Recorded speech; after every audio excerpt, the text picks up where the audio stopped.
Hey guys, welcome to the Mom Show. I'm your host, Courtney Doyle, and this is a place I am giving you permission to not have it all together. Guys, welcome back to the show. I have invited a guest that you have heard once before on the show back, Miss Caris Snider. And the reason why I've invited her back is because I would classify you, Caris, as an expert in this topic. And I see the facial expression. You're kind of like, oh, I'm an expert. And here's the deal. I think anytime we have experienced something, it qualifies us, and you are absolutely qualified. You have written books on this subject. You have experienced this topic. And so we're going to jump right into what we're talking about, and that is anxiety. And so I want to open the show with you telling us a little bit about yourself Sure. and your experience as it pertains to anxiety. Absolutely. And I am so grateful to be back here with you and your listener family. And just a little bit about me. I am an author and a speaker. I have 6 books out. Five of them are on the topic of anxiety, from children, a pictures book, all the way up to adults, just talking about how anxiety is very real. It's very prevalent for every age group. But the good news is there is healthy ways to cope, and there is hope that we're not alone. And I do share from my experience of that. And then I also have a book out for moms who live their life coming and going, taking care of their kids as they move about in life. I have been traveling the country speaking, just sharing my story for about 10 years now, and just wanting others to know what I wish I would have known, that faith and mental health go together, that they're not Mm-hmm. separate, that God cares about that for us, and he gave us truth to equip us to add tools in our tool belt. I am a certified life coach, podcaster.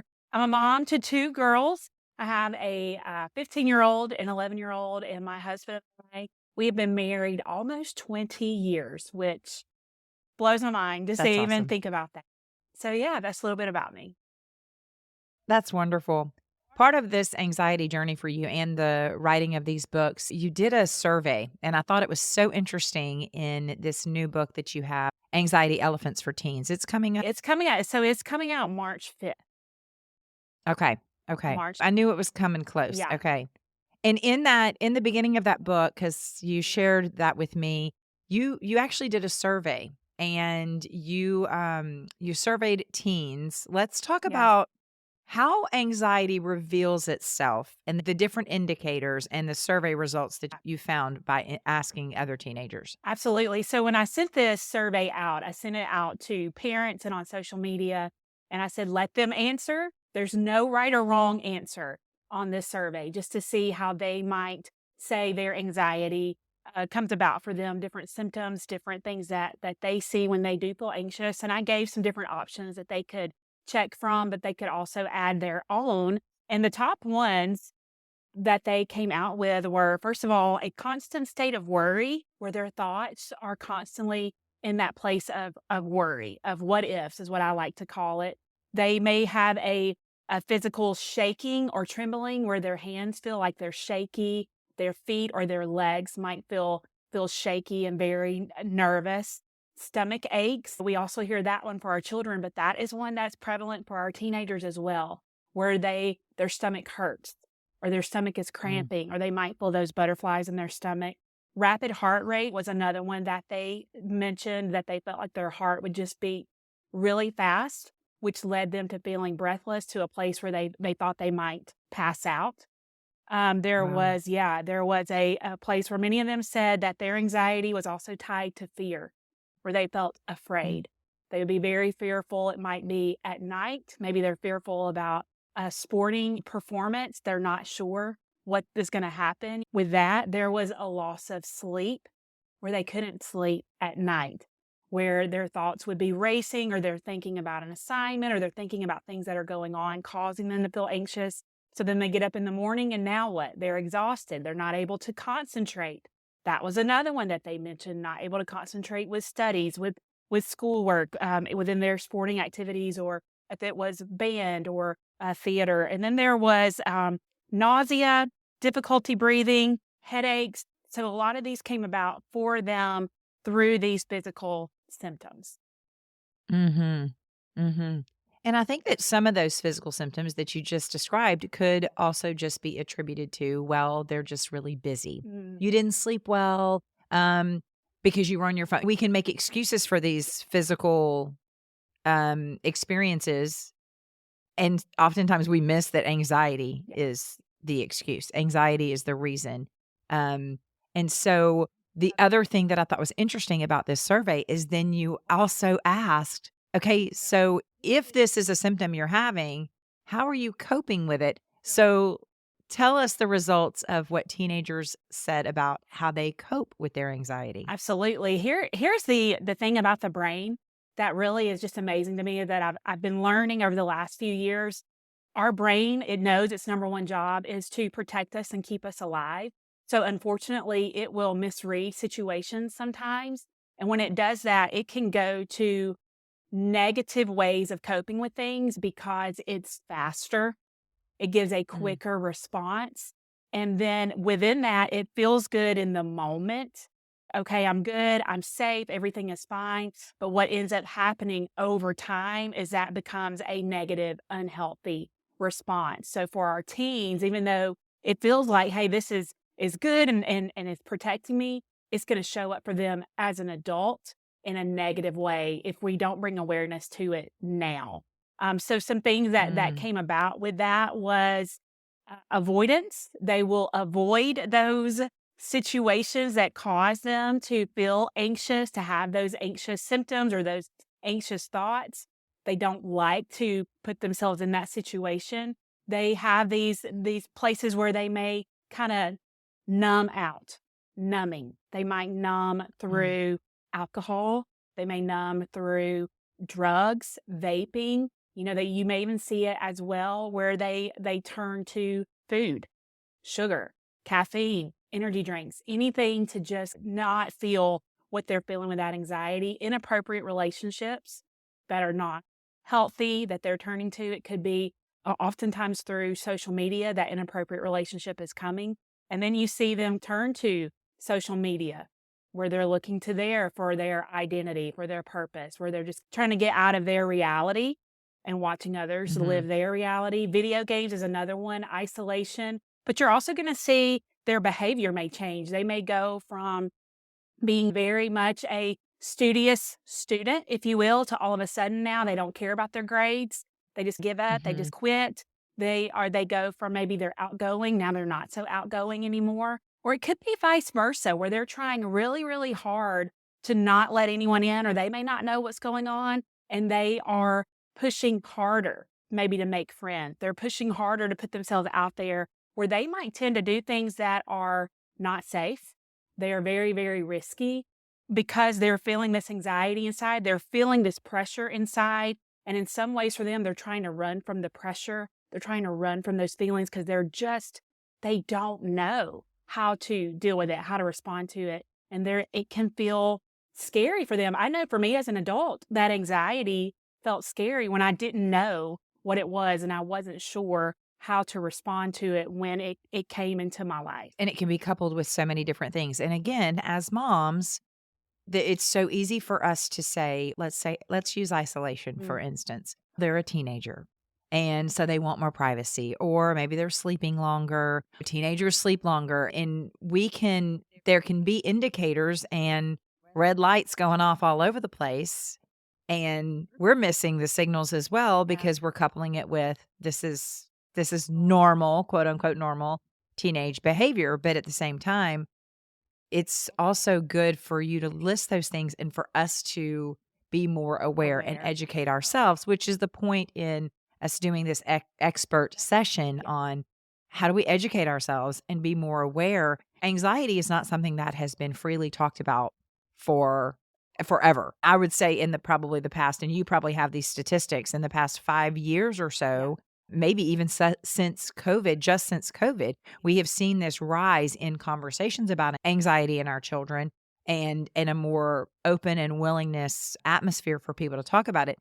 Do you have any statistics that you could share with us to solidify Yeah. that there is fact an increase in our teens and our kids battling anxiety? Absolutely. You could spend hours looking at all these different statistics and these different numbers. And I think the word that you said just a few moments ago, we're bringing awareness for parents, for Hmm. moms who are listening, so that when you do see these changes of behavior, it is going to allow you to be a little bit more sensitive to, hey, there may be some more things going on here that I need to know more about. And I think it's very interesting that a lot of statistics came out around 2018, 2019, right before 2020. And we know we saw a massive impact of what COVID pandemic, the shutdown did on our teenagers. But in 2019, the National Institute of Health came out and said 1 out of 3 adolescents, which is considered 13 to 18-year-olds, so that's that time frame, 1 out of 3 will experience an anxiety disorder within that time frame, 13 to Wow. 18 years old. So that was 2019.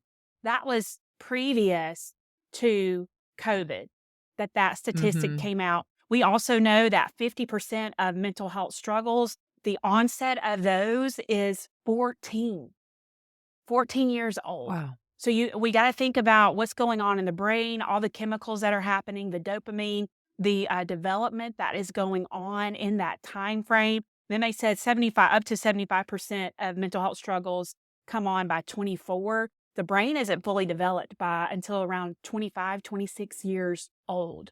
So you've got all of Hmm. these things happening within our teenagers, these anxiety disorders that are going on that many times they are pushing down and hiding. They're not talking about it with us, right? We're not really sure. So that's why we want to be aware of different behaviors that you're seeing, different symptoms that you've noticed. I read a survey from Barna. Barna did a survey on Gen Z, this is going to include your teenagers. They call it age 11 to 26. So this is going to be your teenagers. And they did this survey again. This was around 2018 to 2022, where they had these numbers. And they were looking at our teenagers' drive. Do they have a drive? What is pushing them? And what they found was for this Gen Z is that there was a negative pull of internal pressure. They had a big increase of internal pressure. And they said in that survey that there was 56% of these teenagers that always felt pressured to be successful. And then 42% of them felt this internal pressure to need to be perfect, And then from there, they looked at that they either felt anxious or empowered. And the ones that felt Mm. anxious said that anxiety led them to feel afraid to fail. They were afraid to fail. They were anxious about important decisions that they have to make, such as, am I going to go to college? Am I going to get a job? Where is that money going to come from? What am I going to do with my life? Who am I? All these questions that are going out on through in their mind. And then there was 45% that felt uncertain about the future just because there's war going on and they're watching our politics going on and all these things happening around them. And it was this weight of expectation, this weight of not wanting to get it wrong. And I found it very interesting that the ones who felt empowered, the biggest number for them that felt empowered was because they had an adult in their life that cared about them and would ask the hard questions. So I thought that was Mm. very fascinating. And then there was another one on social media. Social media, of course, is playing a big role within our teens, within their brain development. Those who are creating these social media companies have also studied our teenagers' brains. They are targeting them intentionally. Mhm. They know all about their reward center, about the dopamine push that our brains get when it sees something that feels good or makes them happy. So these social media companies are targeting them, making sure that everything that's in their Explorer feed is things that they want to see, things that they want to intake. And then they are intentional when our teenagers get off those social media feeds, they feel worse. They feel lethargic, like a letdown. What? And John Hopkins did a study on 6,500 teens, and those who spent more than 3 hours a day on social media have a greater risk, an increased risk of mental health struggles like anxiety. And on average, our teenagers are spending 5 to 7 hours a day on social media. 5 to 7 hours. Their top 3 choices. YouTube is considered social media. So you got YouTube, Snapchat, TikTok are their top 3 sources. Mm, And I wrote all those statistics down. And maybe you just heard me take a deep breath. So that's yeah, heavy. They're feeling this it is internal heavy. pressure. They're getting this pressure from social media, and it's been going on. It's just increased. Since 2019, we've seen this here over the past 5 years, and I thought it was hard to be a teenager when I was a teenager. Yeah, yeah. It's alarming. Yeah, Those numbers are I'm sitting here listening to you share those results, and I'm like, "Wow." yeah, And this isn't we're not doing this as a scare tactic. no. Again, we're going back to the awareness of what is happening, and having children who have gone through high school and gone to college and things like that. I have watched the trajectory of just the college institutions, the universities, the Mm, expectations that they have now put in place in order for kids to be accepted to their institution. And so in the area that we're in, there's colleges in surrounding cities around us that most mom and dads have graduated from. Now the bar has been set so high, high. the expectations are so tight that the average kid whose parents went to this school and they've been rooting for them their whole life, they are not going to qualify. Mm, But there is this pressure from such a very young age that that's where they think they belong. And I'm just using this as one example. And because I was in the school district system for so long, I would see it over and over again. Mom and dad graduated from X, Y, and Z, and that was the expectation. The kid had, and not even that the parents were saying that's you right. must do this. The kids were doing it because again, they had the cheerleader or the football costume when they were little bitty, and that's their team or their school too. And so the expectations are just through the roof, and these kids can't like I said, I watched it. There was no balance. There was no way to academically keep up and socially keep up. Oh, and by the way, if you apply, you need to have volunteer work on your resume, and you need to have grown into a leader in that volunteer Yeah. work. And also, what extracurriculars have done? When are these kids supposed to sleep? And when are they supposed to be kids? When do our kids get to be Exactly. kids? When do they get to be teenagers? There's a big push even now.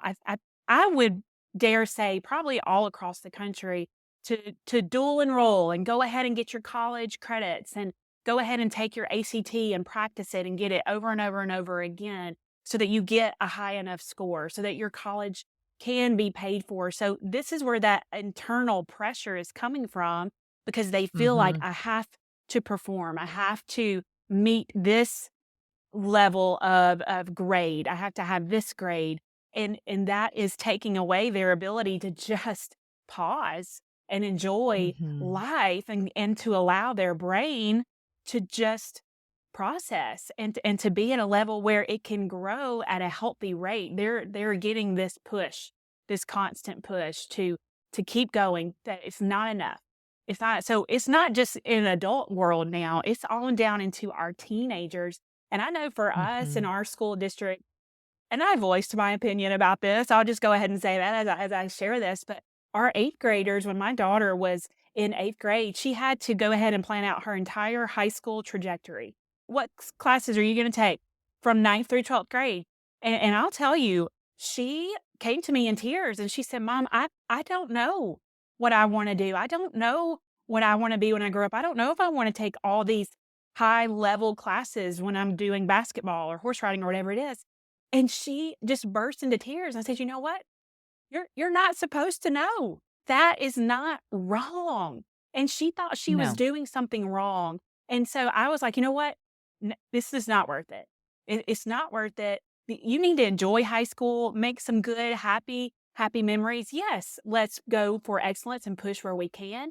But if you don't want to take all of these high level classes, you don't have to, and you can change, Mhm. like, you can change your mind, and there's that pressure on our teenagers that they feel like they can't change their mind, and it goes back to that, they're not sure if they're making the right decisions because they don't think that they get another opportunity or another chance to just be human and to say that that was not the right choice for me. I need to pivot and make some. So I think that is a lot of the pressure as well. And I know I may have gotten off on a tangent there, but I think that a lot of our teenagers are feeling that within school, within their extracurricular activities, within other places. They're not given this freedom to just be 14, 15, Mm-hmm. 17, 18, and to know that it's okay to not have all the answers.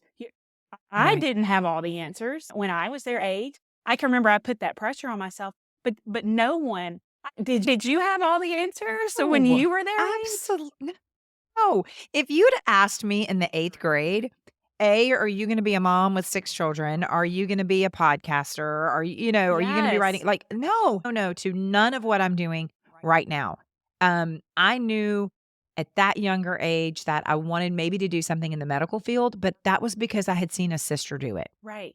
And it intrigued me, the body intrigued me, science was really a strong suit of mine in school, math, not so much. And so that was really how I was like, "Oh, this is what this looks like, and I wanna do something in the medical field." And so I did go to college, and I did get a degree in the medical field.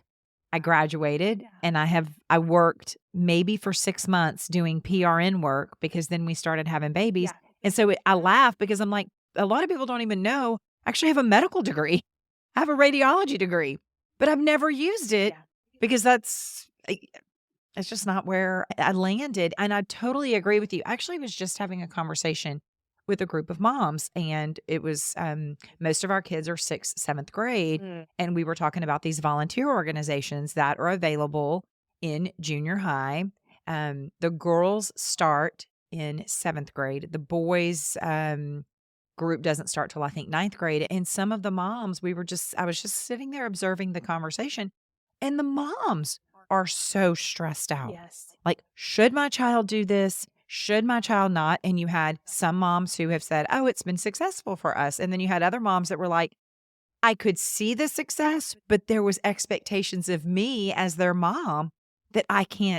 I can't match." And so I was just kind of listening to them and I was thinking, I'm on the other side of this with most of my children. And I was like, "Hey guys, just a little information. If your child is not in that volunteer organization, it really doesn't matter. It really doesn't. None of my children did that particular volunteer organization. They all got into college. They have been successful um, in college. Some have changed their degree, their path of study Mm. mid college. That was okay. Yeah. You want them to figure out what they love, what God created them Yes. for, and that's a discovery process. That is not you need to know in the 8th grade. Yeah. It's not possible. No. No, and I love that word, discovery. What a beautiful word that God is giving our teenagers this opportunity in this season of life to discover gifts Mhm. and talents. And if we remove that pressure off, that should bully off, even for us as moms. Oh, they should already know. They should be ready. They should be in all these organizations. No, that you can stop that. You can draw a line in the sand and say, no, just because that worked for someone else does not mean that's going to have to work for your teenager in that way. And so you can give them that opportunity to discover, to process, to ask questions, to maybe look at a different avenue that you did not do when you were growing up, or if you didn't go to college, if you did a trade school. So letting them see that there are those open opportunities, I think that removes some of that internal pressure that our teens feel, some of that anxiety that they feel to know, oh, this is okay. Like, this is how maybe God intended it for them. And then how rewarding and freeing is that for them to see that this is a right way to go through their teen years. And I love that. I love to know that we can offer that to them as moms, that safe place for them to say, hey, I don't know right now all the things, and that's okay. Mhm.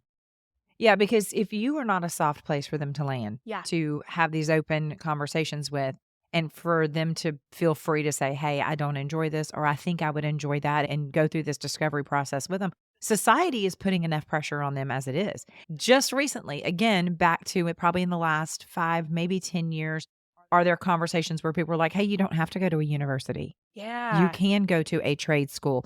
And there are a lot of trades out there that are very successful. And it's a great avenue to take if you are not somebody that wants to do the typical university route. But at the same time, you still have a big pressure Yeah. from society. And think about it. And you haven't had kids that age yet, but I can tell you right now, with 5 of them that have all hit that senior year of high school, it's, "Oh, how, you have kids?" "Yes, I have kids." This is the conversation out in the world. "Oh, how old are your kids?" And you say, "I've got one that's a senior in high school." The very next question that's gonna come out of somebody's mouth is, "What school are they going to?" Yes. Yes.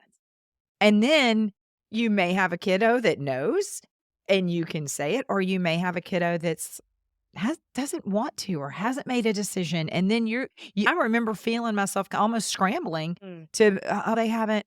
I'll tell you a quick story and then I want to get back. One of our daughters had not decided which school she wanted to go to.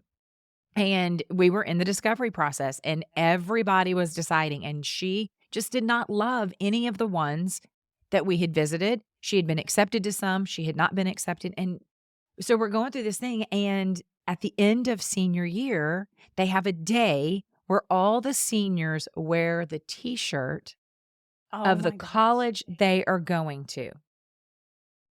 Oh no. And now we had done it twice before because I'd had 2 boys before her, and those boys could have cared less. Right. But this particular child, it mattered. Right. It mattered to her because that's the pressure she felt. I need to pick a university, and she had not chosen yet. Mm. And Caris, the pressure leading up to that day of what t-shirt she was going to wear. And and I was joking. I was like, let's get a Harvard one. Let's Right. do something off the wall or wear nothing. Yeah. Or I'll make you a t-shirt with every school you've been accepted to and just say, I don't know. I could see it from an adult perspective, Yeah. right? From an adult brain that, you know what, at That's the end right. of the day, sweetie, this is not going to matter. She could not. Right. And it was just so much pressure. And for her to know immediately and to have that t-shirt on and to answer all those questions. And I just remember thinking, I hate this tradition. Because what about the kid that doesn't want to go to a university? Right. That's not going to walk in with their UT or their A&M or their LSU shirt on. Like, how does it make that kid feel? Yeah.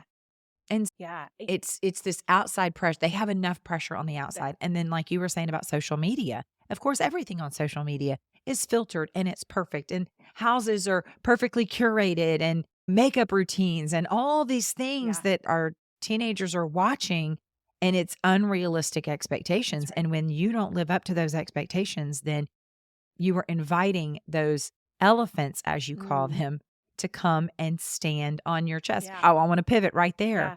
You do use the analogy that it's an anxiety elephant. Mm. Will you explain to the listeners what you mean by that? Absolutely. For me, when I would try to explain to people what anxiety felt like, those who had never had an anxiety attack before, never experienced it before, or maybe they were experiencing it and just not knowing how to identify it, how to name it, what it was really going on.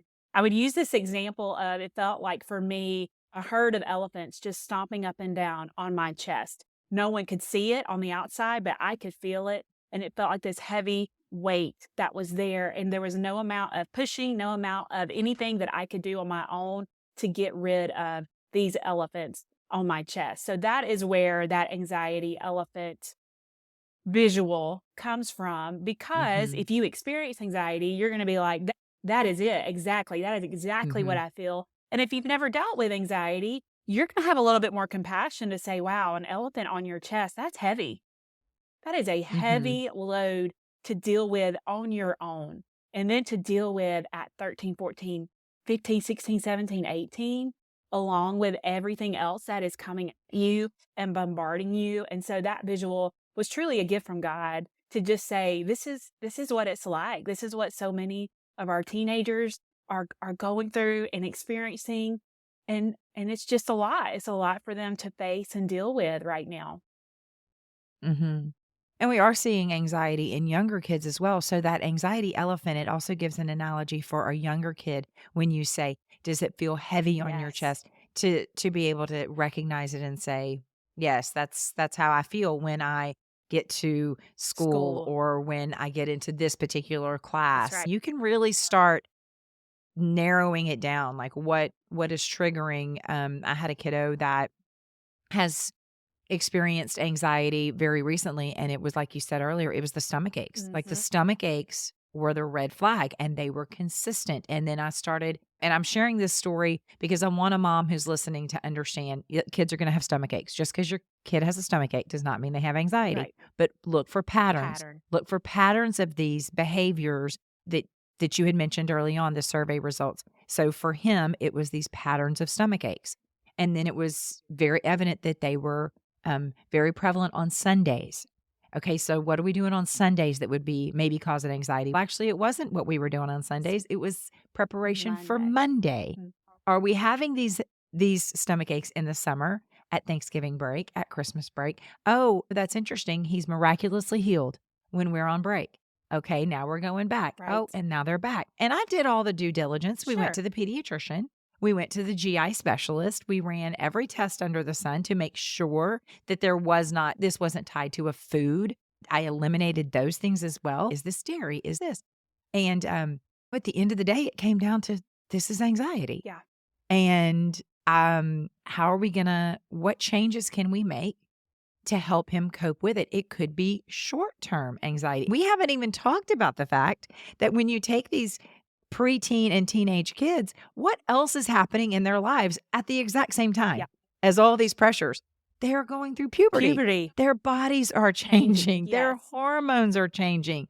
I mean, I feel like an elephant is on my chest thinking about all they have to go through. Yes. It is so. I'm like, God, you have such a sense of humor because I grew up with brothers. So now I have two girls and their hormone. I like there's just hormones.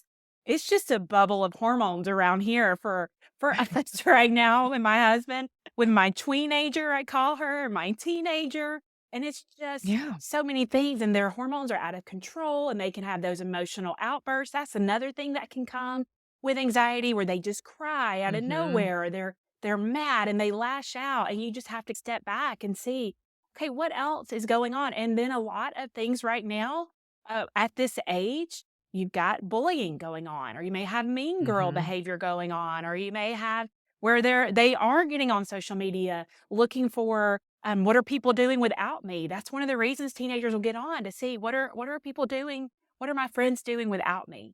And so Mhm. they've got all these things happening on top of the chemistry going on in their body, and it is like a internal bomb that's ready to at any moment. And then when they do, some of you may have noticed maybe your teenager is embarrassed and they're ashamed and they're like, oh man, look what I've done now. So then you've got the enemy coming at them with Yep. shame. And that becomes Yep. another great voice that can lead them into even more isolation, even more of these patterns. And so that's why we're talking about these situations and bringing about awareness and wanting to say as moms, no, you're not doing anything wrong. You're just bringing awareness to help your teen walk through a difficult situation, to walk through these moments. I know for my younger one, my tween, her anxiety showed up through not being able to sleep. And she would be fine all day long. And then all of a sudden at night, there would be those emotional outbursts and she couldn't sleep because there were some things going on with some friends at school. And so that was some Mm. things that we had to be aware of for her. So I'm sure many of your moms are listening. They do have those teenagers, but they've got those younger children as well. And you may already see some of these patterns happening within them. And you're like, okay, now I can be aware of it. And this is like empowering our moms. We want to empower Yes. them. This is not a tool to say, oh, look what you did wrong. No, this is, let's empower. Let's say, okay, we are going to be those warrior women and go to battle for our children, go to battle for our teenagers, because we don't want them to grow up that way. We don't want them growing up under all this internal pressure, thinking that they've got to do life alone. We want to set them free Mhm. from that and help them to walk through it. We can't avoid it. That pressure is going to be there. I try to tell moms that our kids are going to have pressure. They cannot avoid pressure, but we can help them. We can equip them how to walk through the pressure and maybe not pour it on so much to say, this is a pressure filled situation. How can I respond? And I think if we can empower our moms to do that, can you imagine where our teens might be in the next couple of years?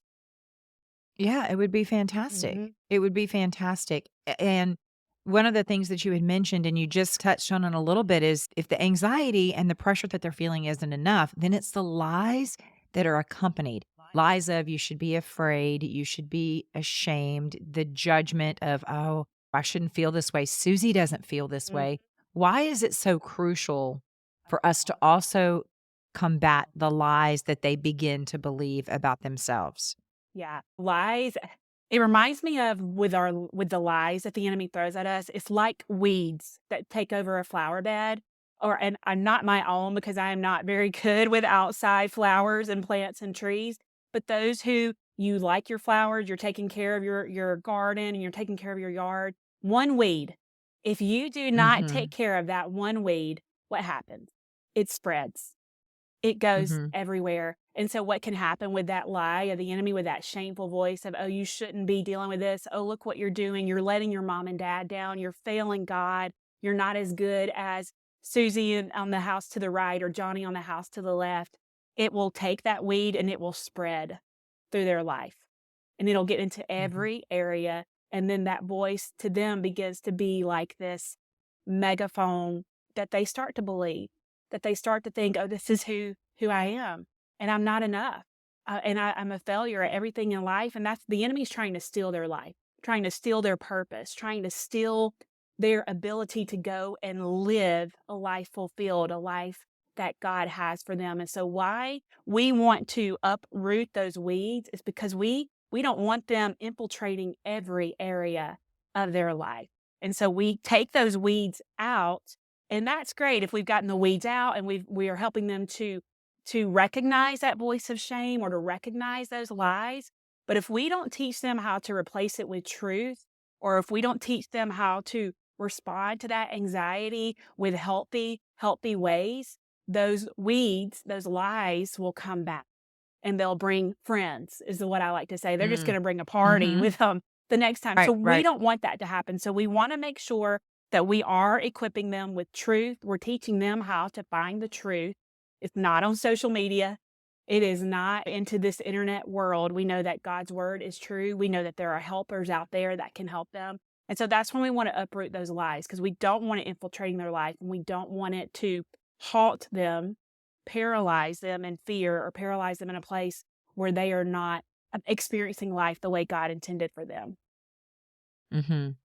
And look, in most cases, you're not gonna be able to sit a teenager down and say, "Okay, I think that you're believing the lie of shame, and here are the 10 scriptures that are gonna be against Yeah, that," right? that's right. This is not gonna be the easiest as easy as that, but you can write it on a note card and leave it in their car That's if right. they drive. You can put it on their mirror when they're getting dressed. You can send them, they've got that phone, they are looking at it. Send them a Send text them a message. text. They are going to read it. And so there you may have to get creative on going to war, going to battle for your Yeah, children. Of course, you need to be in prayer, but that's easy ways to say, hey, here's a reminder of what God says about you and right. what the truth is about you. And of course, being aware of how we can be available even in the failures. Yeah. And I do, when you were talking, I do feel like I want a mom to hear, what if they fail? Mm. What if it doesn't look the way you thought it should look? Can you fast forward in your mind as mom and not feel anxious about it? Can you imagine what if it's different? And so I just want moms that are listening to just ponder that. What if it's different? I have sat in that space of what if it's different or even if it is different. And I think when you sit back and you look at the future from that perspective of what if or even if, where is God in that story? Where is my relationship with my child in that story? And where is the health of my child, the mental health and the physical health of my child if the story looks different? And I think when we can look ahead and consider those things, all of a sudden it takes the pressure off of us as moms to feel like they have to do it the way everybody says they have to do it. It's okay to do it different. Yeah. And I think it's important for us to let our kids know it's okay to fail. Yeah. Yeah. I It's love okay that. to It's fail. okay to fail, and different is not wrong. Different is just different. No. Different is Mhm. just different. Mhm. And one thing that I've And learned, maybe better for it may you. be better, and that does take off the pressure. And one thing I've learned with my daughters is to share not just the good parts of my life with them, but also the Mhm. parts where maybe it was ugly or it was, of course, age appropriate, but things for them to see that I don't and I've never always had it together. And when Mhm. they see that, or when I share stories with them from when I was a teenager, some things that I went through, they have looked at me and they've been like, "Oh, you get it." I'm Mm. like, "Yeah, I Mhm. get it, and I understand." And I think so for moms to know that if you share those things with your kids, it doesn't take you down in their eyes. It doesn't make them think less of you. Mm-mm. It helps them to see that you don't think less of them. You love Right. them, not because of what they do, but because of who they are. And I think when we do that, it in a way puts us on a level playing field, and it will help Mhm. them to open up and allow us to sit with them in the hard, to sit with them in the failure, to walk through that with them so they don't shut us out. And it is a process to get there. This is not an Mhm. overnight thing. There are going to be moms that are going to listen to this and going to try all these things to sit with them and to post the post-it notes on their bathroom Right. mirror and all these things. And it might get worse. It might get worse because they don't know how to respond to that. So Mhm. just be with them, I would say, in that process. And as they open up the door for you, just follow along with them and love them. Mhm. And that's something that I have had to learn as well, to just go along with them. I don't have to be the fixer for them. I can be the listener, and I can lead Mhm. them to the one who can help them walk through everything, who can give them the solutions to their problems. And I can let them know we don't have all the answers all the time, but we know the one who does. We know that God is going to be with us in this. And I would even want to say to the mom who has a teenager, it's not just mild anxiety that they're dealing with, it is severe, where they are struggling day to day activities, and you are just heaping shame on yourself, not sure what's going on. And you are saying to yourself, I don't have the answers. I don't know what to do. Bring in the experts, go to a counselor, go talk Mhm. to a doctor. If you've seen that your teenager has really struggled, this does not mean you have failed as a mom. This means that you are being aware and you are helping your teenager. You are doing what they need. They need that additional help, that additional support, and it could do life-saving things for your teenager Mhm. by taking that next step. And I really feel like someone needs to know that Mhm. is the right thing to do for that teenager who is really just struggling to not just that mild level, but a severe level right now with anxiety. Mhm. Yeah, I think that's so important what you just said, and it is absolutely necessary. Yes. Enlist outside support Yes. for yourself, Yes. for your teenager. Bring in the pediatrician or the doctor that they're seeing and let them know, hey, this is where they're at. Because it may get to a point that medicine is required. There is nothing wrong That's with right. that.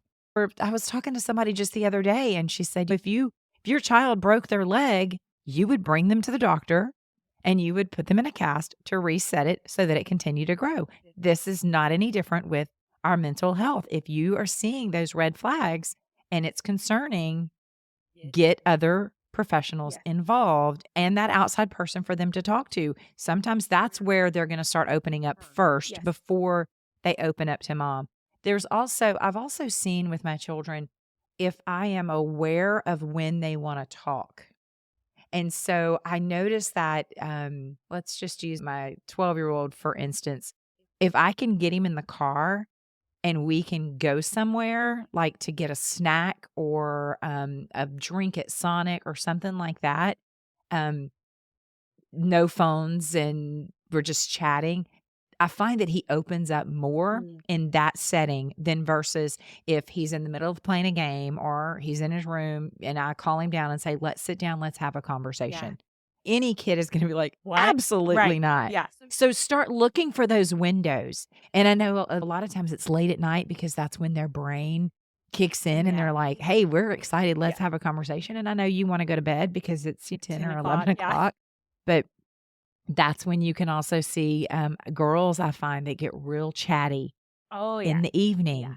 And so start looking for those windows of what makes my kid talk. Yes. I had another mom mentor say, especially with boys, get shoulder to shoulder, not face to face. That shoulder to shoulder, men are more apt to share because they're not as emotional as a girl, and it is more timid for them to look you in the eye Yeah.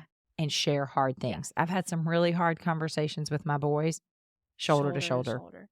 Much better than when I tried to get in their face and say, tell me what it is and how can I fix this or whatever it may be. So all of those are tools that I want the moms to hear.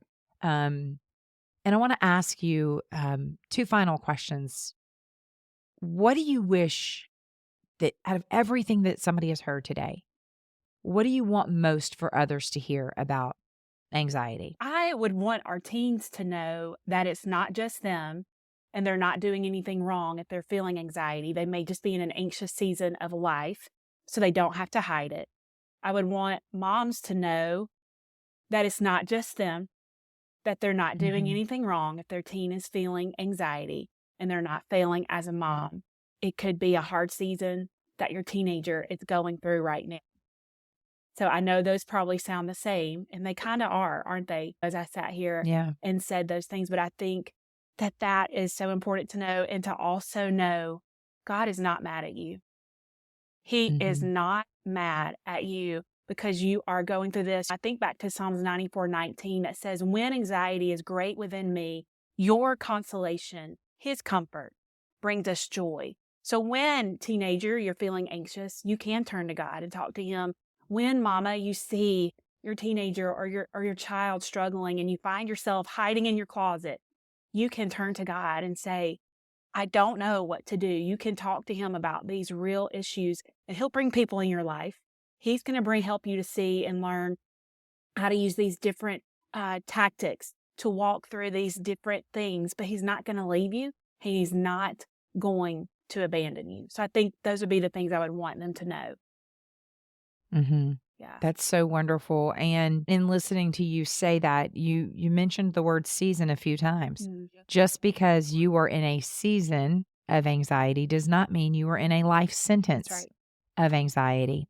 And if it's a teenager that's going through it, man, you want them to go through it right there in your home while you're there to support them and provide the tools that they need, both internally and externally. And then use it as an opportunity for, hey, we are gearing up for your adult battle, because we're all going to face difficult things. We're all going to face unexpected circumstances or whatever. And so if you have taught them well how to deal with those elephants on their chest, then when they're adults and they have to face the real world and they're not under the roof of mom and dad's home anymore that can pick them up, now they're on their own. It's, you have equipped them in such an incredible way to be like, oh, this feeling is familiar, but I got through it before, and here are the tools that I used, and I can get through it again. Yeah, I love that. I like to say it, we're preparing, not scaring. We are preparing them to deal with it where they're not afraid of it, and it doesn't scare them, and they are going to know all those different tools in their tool belt. They can pull from it and use it. And how much of a reward could that be for our moms when our teens, they're at college or they're adults or they're moms themselves or their dads themselves, and they get through an anxious situation and they call us on the phone or they send us a text and they say, hey, mom, you remember when you taught me this, or you remember when you sat with me and had popcorn in my room and I talked to you about something and this was the way you helped me to work through that? And they pull that tool back out as an adult. How rewarding will that be? To see that as a mom, to me, okay, wow, thank you, Lord, for allowing me to see fruit from those seeds that were planted. Yeah, so good and so true. Well, Caris, this has been wonderful, as always, when I chat with you, and I appreciate you coming on, sharing your experiences, sharing the information that you have gathered over these years. Your books will be linked. Like I said, I've read through them, and even down to the little one. I sent the little one to a friend of mine because her daughter was experiencing some anxiety, and she was like, oh my gosh, this gave language Yes. to a child who did not have the language for it. And so you are providing those tools for us, and I so appreciate that. I thank you for just letting me come on, and that you trust me enough to just share and love on your moms and with your listener family. So I'm always grateful for the opportunity to be with you. Thanks so much for listening to The Mom Show with Courtney Doyle. Remember to check the show notes for any links, books, or resources that are mentioned in each episode. We want to be sure this blesses other mothers, and in order to do this, if you're listening via podcast, be sure that you like and share. If you could write a review, that would be fantastic. It helps us get in front of other moms. If you're watching via YouTube, be sure to hit that subscribe button. This way, you won't ever miss an episode. We want to make sure that we increase our reach to other mothers who need a little encouragement, a community, and a whole lot of Jesus. We're so glad you're here.